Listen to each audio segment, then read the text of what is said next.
Hello students, welcome to your amazing channel Masarade classes, and today we're gonna study about a new topic in the life process chapter of class 10th, and the new topic is breathing in humans. तो पहले हम लोग ये जानते हैं कि ये breathing होता क्या है. ओके तो देखिए, ब्रीदिंग जो होता है वो एक रिदमिक इनहेल ऑफ एयर और रिलीज ऑफ एयर है. रिदमिक का मतलब समझिए. देखिए, आपको आपके टीचर क्लास में पढ़ा रहे हैं, आप पूरे के पूरे कंसंट्रेशन के साथ उनकी बातों को सुन रहे हो. ओके, आप पूरी कंसंट्रेशन से उनकी बातों को सुन रहे हो. आप उसी समय क्लास में कुछ शरारती बच्चे हैं, उन्होंने सर को डिस्टर्ब करा.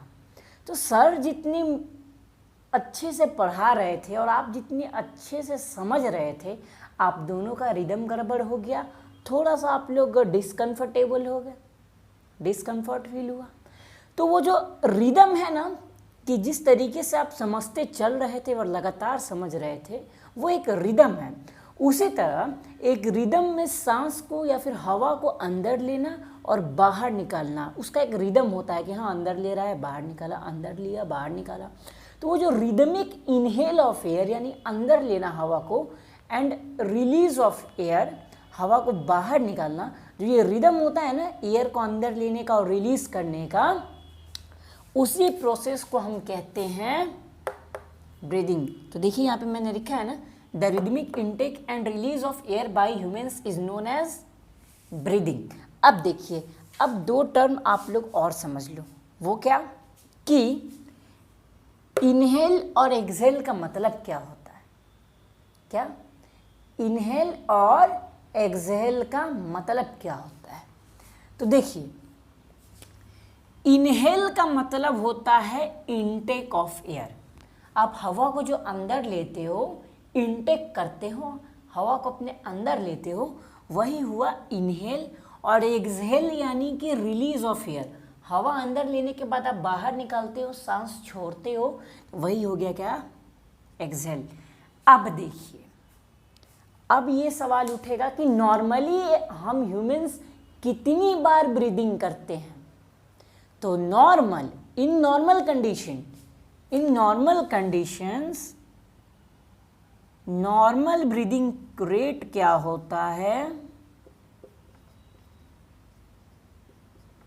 Normal breathing rate is 12 to 16 times, यानी कि प्रत्येक मिनट में आप 12 से 16 बार ब्रीदिंग करते हो. Normal condition. अगर आप घबरा जाते हो या फिर आप फिजिकल वर्कआउट करते हो या फिर कोई टेंशन वाली बात होती है या फिर आपको उस समय ब्लड प्रेशर बढ़ता वगैरह, ये फिजियोलॉजिकल जो वर्क होते हैं, आप फिजिकल वर्क जब भी करते हो या किसी तरीके की टेंशन में रहते हो, उस समय ये ब्रीदिंग रेट वैरी करती है, यानी कि चेंज हो जाती है. जैसे कि आपने ज़्यादा वर्कआउट किया, बहुत ज़्यादा वर्कआउट करने के बाद ब्रीदिंग रेट काफ़ी ज़्यादा बढ़ जाती है. ठीक उसी तरह जिस तरह आपके नॉर्मल हार्ट के बीट का रेट होता है 72 times per minute, 72 times per minute normal heart beat. Okay, अब आप ज़्यादा फिजिकल वर्क करते हो, वर्कआउट करते हो, तो वही हार्ट बीट का रेट 100 टाइम्स भी पहुंच जाता है. 100 टाइम्स पर मिनट, 100 बीट्स पर मिनट ऐसे पहुंच जाता है. ठीक है, चलिए अब देखिए, जो हम लोग ब्रीदिंग करते हैं ना, उनमें हमारे बॉडी के अंदर के कौन कौन से ऑर्गन्स इन्वॉल्व हैं. क्या हमारे बॉडी के अंदर ब्रीदिंग में कौन कौन से ऑर्गन्स इन्वॉल्व हैं, अभी हम ये चीज़ देखेंगे. चलिए, तो सबसे पहले एयर नोज के थ्रू एंटर करता है. नाक से आप लोग सांस लेते हो ना. तो नाक में ये जो दो गोले गोले हैं, यहाँ पर दोनों आपके छेद होते हैं जो नाक में, उन्हें हम कहते हैं क्या, नॉस्ट्रिल. क्या कहते हैं हम उन्हें, नॉस्ट्रिल. अब देखिए, अब ये पहला नॉस्ट्रिल है ये दूसरा नॉस्ट्रिल है। दोनों के दोनों नॉस्ट्रिल एक दूसरे से डिवाइड रहते हैं ऐसे, ओके, बिल्कुल ऐसे। ये दो नॉस्ट्रिल हैं और दोनों नॉस्ट्रिल एक दूसरे से डिवाइडेड रहते हैं, और जो दोनों नॉस्ट्रिल को जो डिवाइड करता है उसे हम लोग कहते हैं क्या? Nasal septum. What we call it? We call it nasal septum. Okay, चलिए अब देखिए, एयर नॉस्ट्रिल के थ्रू इंटर किया और दोनों नॉस्ट्रिल को डिवाइड कौन करता है? Nasal septum. अब देखिए, अब इस नॉस्ट्रिल का एक ये पार्ट हो गया और ये दूसरे नॉस्ट्रिल का ये वाला पार्ट हो गया। तो जो ये वाला खाली स्पेस है ना, इम्प्टी स्पेस, इसको हम लोग कहते हैं क्या? Nasal chamber. क्या कहते हैं हम इसे? Nasal chamber. अब देखिए, अब जैसे ही एयर नॉस्ट्रिल के थ्रू इंटर किया नोज में, फिर नेजल चैम्बर में गया, उसके बाद वो एयर जाता है कहाँ? बताइएगा, इस कहाँ जाता है? फेरिंग्स में। कहाँ जाता है? कहाँ जाता है गाइस? फेरिंग्स में जाता है।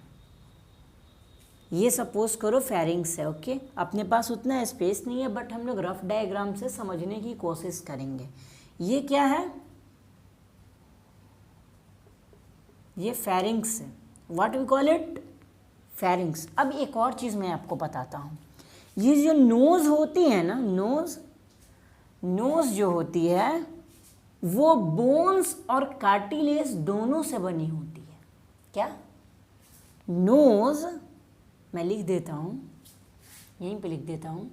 Knows is made up of both bones and cartilage. Okay, चलिए अब देखिए, नॉस्ट्रिल से एयर इंटर किया, इंटर करके पहुंचा कहाँ? फेरिंग्स में। अब देखिए, मैं यहाँ पे लिख देता हूँ, एक फ्लो चार्ट आपको बना देता हूँ। सबसे पहले इंटर किसकी मदद से किया? नॉस्ट्रिल के मदद से, या फिर नोज कहिए आप। नोज के बाद ये एयर कहाँ जाएगा? ये एयर नॉस्ट्रिल से इंटर किया नोज में, नोज के बाद कहाँ जाएगा?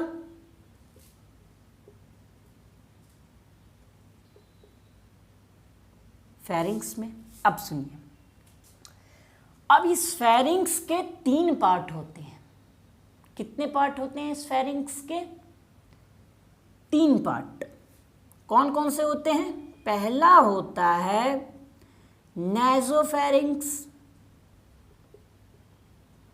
दूसरा होता है ओरोफेरिंग्स,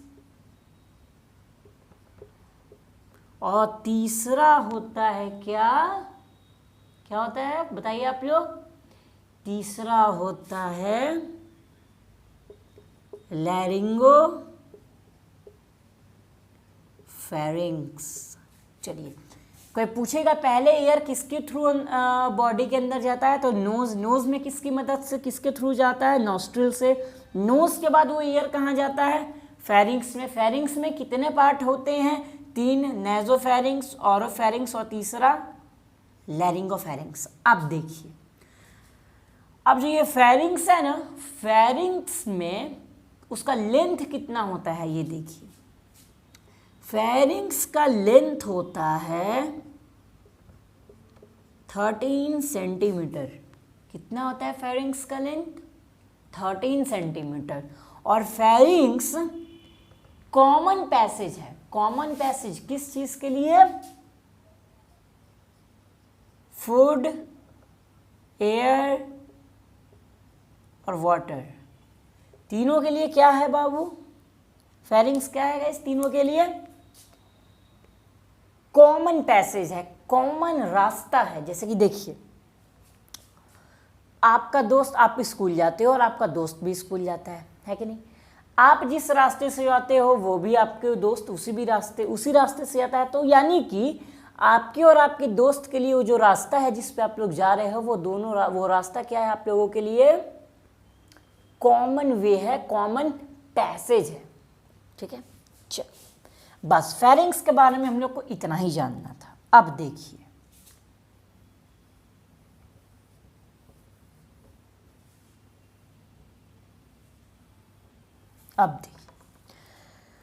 फेरिंग्स से आगे बढ़ेगा, यहां तक फेरिंग्स है। फेरिंग्स से आगे बढ़ेगा वो एयर, फेरिंग्स से आगे बढ़ने के बाद वो एयर जाएगा कहां पे? कोई बता सकता है? वेरी गुड, लैरिंग्स में जाएगा। कहां जाएगा? लैरिंग्स। अब देखिए, अब जो लैरिंग्स होता है ना, इसका लेंथ आप लोग मुझे कमेंट सेक्शन में बताएंगे। ठीक है, अब देखिए, अब जो ये लैरिंग्स होता है ना, ये जनरली वॉइस बॉक्स है। क्या है? वॉइस बॉक्स, यानी कि आपके अंदर जो वॉइस की फॉर्मेशन होगी, जो वॉइस आप निकालते हो, जो आप बोलते हो, वो यहीं से फॉर्म होता है। कहाँ से? लैरिंग्स में। और लैरिंग्स क्या करता है? Connect trachea and pharynx. ये ट्रैकिया क्या होता है इसके बाद हम लोग पढ़ेंगे, डोंट वरी। अब सुनिए मेरी बात। अब लैरिंग्स में पहुंचने के बाद एयर इसके बाद कहाँ जाता है? ट्रैकिया में। ट्रैकिया थोड़ा सा कॉम्प्लिकेटेड है गाइस। ट्रैकिया में अब आप लोग पढ़ोगे, ट्रैकिया आगे जाता है, डिवाइड होता है, प्राइमरी ब्रोंकस, फिर सेकेंडरी ब्रोंकस, टर्शियरी ब्रोंकियोल्स, इन सारी चीज़ों को हम लोगों को पढ़ना है। ठीक है, तो बस आप लोग लैरिंग्स तक इतना ही जानो। ठीक है, तो एक बार रिकॉल करते हैं। एयर किसकी मदद से आपके बॉडी के अंदर जाएगा? नोज। नोज में किसकी मदद से जाएगा? बेसिकली वो क्या होता है? नॉस्ट्रिल। दोनों नॉस्ट्रिल को कौन डिवाइड करता है? Nasal septum. मतलब सोचो आप, मैं बताता हूँ आपको एक चीज़। देखो, ये पहला नॉस्ट्रिल, ये दूसरा नॉस्ट्रिल, और इस दोनों नॉस्ट्रिल को डिवाइड जो करेगा उसी को हम लोग कहेंगे क्या? Nasal septum. और अब नॉस्ट्रिल के एक इस हॉलो स्पेस को, ये जो है इस स्पेस को हम लोग कहते हैं नेजल चैम्बर। अब नोज से आगे बढ़ने के बाद वो कहाँ पे जाएगा? कहाँ पे जाएगा वो? फेरिंग्स में जाएगा एयर। फेरिंग्स में जाने के बाद कहाँ जाएगा वो एयर? लैरिंग्स में जाएगा। और लैरिंग्स में जाने के बाद वो एयर कहाँ जाएगा? ट्रैकिया में। ठीक है, तो गाइज अगले लेक्चर में हम लोग पढ़ने वाले हैं ट्रैकिया और उसका डिवीजन कैसे होता है वो हम लोग देखेंगे, और उसके बाद हम लोग लंग्स देखेंगे। तब तक के लिए आप लोग इस चैनल को जितना ज़्यादा से ज़्यादा हो सके शेयर करो, लाइक करो, सब्सक्राइब करो। Thank you.